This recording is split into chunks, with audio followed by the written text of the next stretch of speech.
شروع اللہ کے نام سے جو سب پر مہربان ہے، بہت مہربان ہے۔ الف لام میم۔ اللہ وہ ہے جس کے سوا کوئی معبود نہیں، جو سدا زندہ ہے، جو پوری کائنات سنبھالے ہوئے ہے۔ اس نے تم پر وہ کتاب نازل کی ہے جو حق پر مشتمل ہے، جو اپنے سے پہلی کتابوں کی تصدیق کرتی ہے، اور اسی نے تورات اور انجیل اتاری جو اس سے پہلے لوگوں کے لیے مجسم ہدایت بن کر آئی تھیں، اور اسی نے حق و باطل کو پرکھنے کا معیار نازل کیا۔ بے شک جن لوگوں نے اللہ کی آیتوں کا انکار کیا ہے ان کے لیے سخت عذاب ہے، اور اللہ زبردست اقتدار کا مالک اور برائی کا بدلہ دینے والا ہے۔ یقین رکھو کہ اللہ سے کوئی چیز چھپ نہیں سکتی، نہ زمین میں نہ آسمان میں۔ وہی ہے جو ماؤں کے پیٹ میں جس طرح چاہتا ہے تمہاری صورتیں بناتا ہے، اس کے سوا کوئی معبود نہیں۔ وہ زبردست اقتدار کا بھی مالک ہے، اعلیٰ درجے کی حکمت کا بھی۔ اے رسول، وہی اللہ ہے جس نے تم پر کتاب نازل کی ہے، جس کی کچھ آیات تو محکم ہیں جن پر کتاب کی اصل بنیاد ہے، اور کچھ دوسری آیات متشابہ ہیں۔ اب جن لوگوں کے دلوں میں ٹیڑھ ہے وہ ان متشابہ آیتوں کے پیچھے پڑے رہتے ہیں تاکہ فتنہ پیدا کریں اور ان آیتوں کی تاویلات تلاش کریں، حالانکہ ان آیتوں کا ٹھیک ٹھیک مطلب اللہ کے سوا کوئی نہیں جانتا۔ اور جن لوگوں کا علم پختہ ہے وہ یہ کہتے ہیں کہ ہم اس مطلب پر ایمان لاتے ہیں جو اللہ کو معلوم ہے۔ سب کچھ ہمارے پروردگار ہی کی طرف سے ہے، اور نصیحت وہی لوگ حاصل کرتے ہیں جو عقل والے ہیں۔ ایسے لوگ یہ دعا کرتے ہیں کہ اے ہمارے رب، تو نے ہمیں جو ہدایت عطا فرمائی ہے اس کے بعد ہمارے دلوں میں ٹیڑھ پیدا نہ ہونے دے، اور خاص اپنے پاس سے ہمیں رحمت عطا فرما۔ بے شک تیری اور صرف تیری ذات وہ ہے جو بے انتہا بخشش کی خوگر ہے۔ ہمارے پروردگار، تو تمام انسانوں کو ایک ایسے دن جمع کرنے والا ہے جس کے آنے میں کوئی شک نہیں۔ بے شک اللہ اپنے وعدے کی خلاف ورزی نہیں کرتا۔ مفسر مفتی محمد تقی عثمانی۔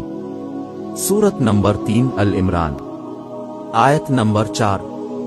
تفسیر۔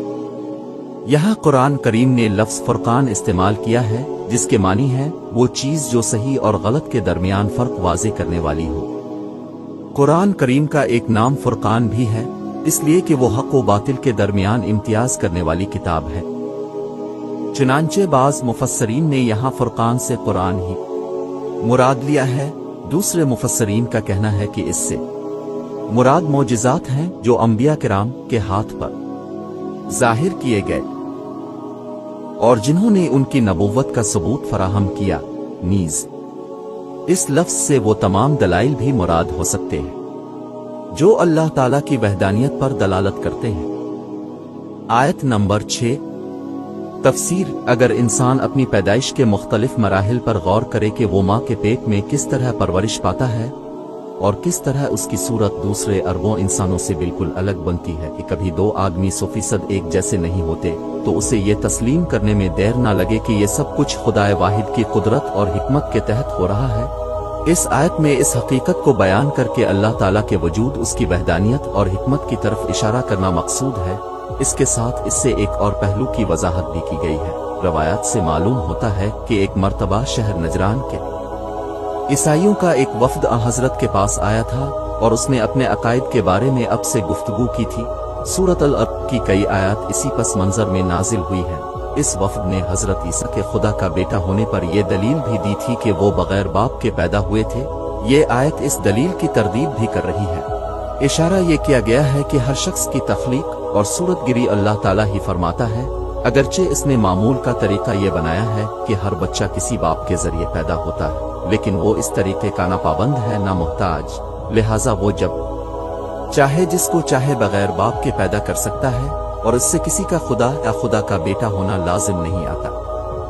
آیت نمبر 7۔ تفسیر۔ اس آیت کو سمجھنے کے لیے پہلے اس حقیقت کا احساس ضروری ہے کہ اس کائنات کی بے شمار چیزیں ایسی ہیں جو انسان کی سمجھ سے بالاتر ہیں۔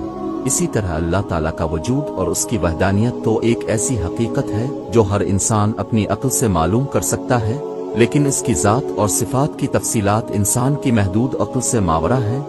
قرآن کریم نے جہاں اللہ تعالیٰ کی ان صفات کا ذکر فرمایا ہے، ان سے اللہ تعالیٰ کی قدرت کاملہ اور حکمت بالغہ ظاہر کی گئی ہے، لیکن کوئی شخص ان صفات کی حقیقت اور کن کی فلسفیانہ کھوج میں پڑ جائے تو حیرانی یا گمراہی کے سوا اسے کچھ ہاتھ نہیں آئے گا، کیونکہ وہ اپنی محدود عقل سے اللہ تعالیٰ کی ان لامحدود صفات کا احاطہ کرنے کی کوشش کر رہا ہے جو اس کے ادراک سے باہر ہے۔ مثلا قرآن کریم نے کئی مقامات پر فرمایا ہے کہ اللہ تعالیٰ کا ایک عرش ہے، اور یہ کہ وہ اس عرش پر مستوی ہوا۔ اب یہ بات کہ وہ عرش کیسا ہے، اس پر اللہ تعالیٰ کے مستوی ہونے کا کیا مطلب ہے، یہ وہ سوالات ہیں جن کا جواب انسان کی عقل اور سمجھ سے بالاتر ہے، اور انسان کی زندگی کا کوئی عملی مسئلہ اس پر موقوف بھی نہیں۔ ایسی آیات جن میں اس قسم کے حقائق بیان کیے گئے ہیں متشابہت کہلاتی ہیں۔ اسی طرح مختلف صورتوں کے شروع میں جو حروف الگ الگ نازل کیے گئے ہیں، مثلا اسی صورت کے شروع میں الف لام میم، اور جنہیں حروف مقطعات کہا جاتا ہے، وہ بھی متشابہت میں داخل ہیں۔ ان کے بارے میں قرآن کریم نے اس آیت میں یہ ہدایت دی ہے کہ ان کی کھود اکرید میں پڑھنے کے بجائے ان پر اجمالی طور سے ایمان رکھ کر ان کا صحیح مطلب اللہ تعالیٰ کے حوالے کرنا چاہیے۔ اس کے برعکس قرآن کریم کی دوسری آیتیں ایسی ہیں جن کا مطلب واضح ہے، اور در حقیقت وہی آیات ہیں جو انسان کے لیے عملی ہدایت فراہم کرتی ہیں۔ انہی آیات کو محکم آیتیں کہا گیا ہے۔ ایک مومن کو انہی پر خصوصی توجہ دینی چاہیے۔ متشابہت کے بارے میں صحیح طرز عمل بتلانا یوں بھی ضروری تھا، لیکن اس صورت میں اس وضاحت کی خاص وجہ یہ بھی تھی کہ نجران کے عیسائیوں کا جو وفد حضرت کی خدمت میں آیا تھا اور جس کا ذکر اوپر کے حاشیہ میں گزرا ہے، اس نے حضرت عیسیٰ کے خدا کا بیٹا ہونے پر ایک دلیل یہ بھی پیش کی تھی کہ خود قرآن نے انہیں کلم اللہ اور اللہ کا کلمہ اور رومن اللہ فرمایا ہے، جس سے واضح ہوتا ہے کہ وہ اللہ کی صفت کلام اور اللہ کی روح تھے۔ اس آیت نے اس کا یہ جواب دیا ہے کہ قرآن کریم ہی نے جگہ جگہ صاف لفظوں میں بتایا کہ اللہ تعالیٰ کی کوئی اولاد نہیں ہو سکتی، اور حضرت عیسیٰ کو خدا کا بیٹا یا خدا قرار دینا شرک اور کفر ہے۔ ان واضح آیتوں کو چھوڑ کر کلم اللہ کے لفظ کو پکڑ بیٹھنا اور اس کی بنیاد پر ایسی تعبیلیں کرنا جو قرآن کریم کی محکم آیات کے بالکل برخلاف ہیں، دل کے ٹیڑھ کی علامت ہے۔ حقیقت میں حضرت عیسیٰ کو کلم اللہ کہنے کا مطلب یہ ہے کہ وہ باپ کے واسطے کے بغیر اللہ تعالیٰ کے کلمہ کن سے پیدا ہوئے تھے، جیسا کہ قرآن کریم نے اسی سورت کی آیت 59 میں بیان فرمایا ہے۔ اور انہیں رومن اللہ اس لیے کہا گیا ہے کہ ان کی روح براہ راست اللہ تعالیٰ نے پیدا فرمائی تھی۔ اب یہ بات انسان کی سمجھ سے بالاتر ہے کہ کن سے پیدا کرنے کی کیفیت کیا تھی اور براہ راست ان کی روح کس طرح پیدا کی گئی۔ یہ امور متشابہت میں سے ہیں، اس لیے ان کی کھود کرید بھی منع ہے، کیونکہ یہ باتیں انسان کی سمجھ میں آ ہی نہیں سکتی، اور ان کی من مانی تعویل کر کے ان سے خدا کے بیٹے کا تصور برآمد کرنا بھی کج فہمی ہے۔